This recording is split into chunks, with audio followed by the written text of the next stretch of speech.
April 14ஆம் தேதி தமிழ் வருட பிறப்பை முன்னிட்டு காலனி திரைப்படத்தினுடைய ஃபர்ஸ்ட் லுக் போஸ்டரை நேற்று வெளியிட்டிருந்தது படக்குழு.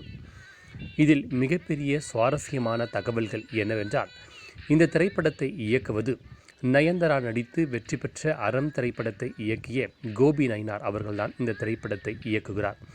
இந்த திரைப்படத்திற்கு இசையமைப்பது தேனிசை தென்றல் தேவா அவர்கள்.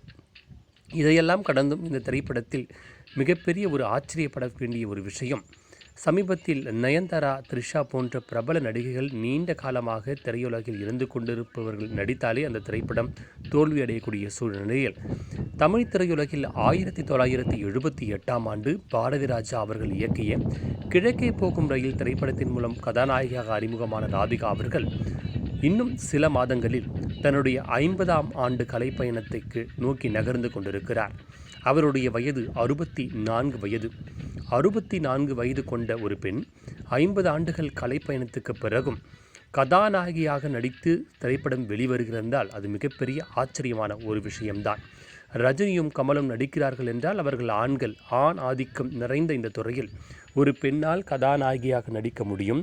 அந்த திரைப்படத்தை தயாரிக்க முன்வருகிறார்கள், அந்த திரைப்படத்தை இயக்குவதற்கு முன்வருகிறார்கள்.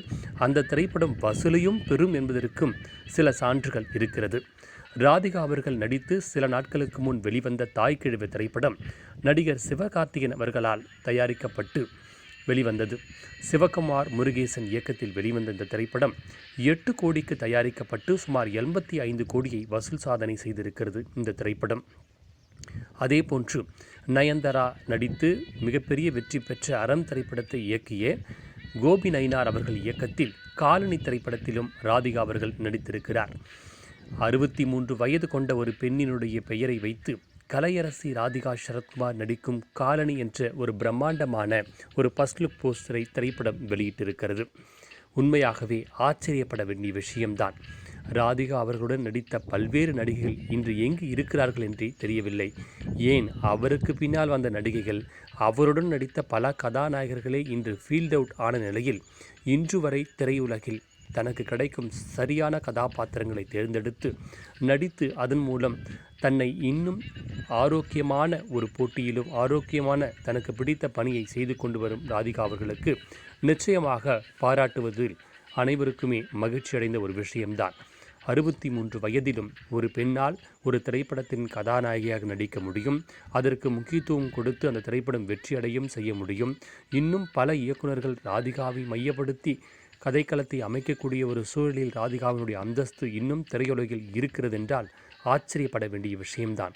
அந்த வகையில் ஆகச்சிறந்த நடிகையாக தமிழ், தெலுங்கு, மலையாளம், கன்னடம், ஹிந்தி என 5 மொழிகளில் மட்டுமல்ல பிரெஞ்சு மொழியிலும் நடித்து தன்னை ஆகச்சிறந்த நடிகையாகவும் எப்பொழுதும் தன்னை பிஸியான ஒரு நடிகையாகவும் வைத்துக்கொள்வதில் ராதிகா எப்பொழுதும் முழு முயற்சியுடன் இருக்கின்றார். இதையெல்லாம் கடந்தும் சின்னத்திரையிலும் வெள்ளித்திரையிலும் கொடி கட்டி பறந்து கொண்டிருக்கின்ற ராதிகா அவர்களுக்கு காலனி திரைப்படம் மிகப்பெரிய வெற்றி பெறுவதற்கு வாய்ப்பு இருக்கிறது. ஏனென்றால் ஆகச்சிறந்த நடிகையாக பல திரைப்படங்களில் தன்னை மிகப்பெரிய பிம்பத்தை ஏற்படுத்தியவர். இந்த திரைப்படத்திலும் அவர் சிறந்த நடிகையாக வருவதற்கு வாய்ப்புகள் இருக்கிறது. இன்னும் ஒரு படிமேல் தாய் கிழவிக்கு அவருக்கு தேசிய விருது கிடைக்கும் என்று கூட பலர் சொல்கிறார்கள்.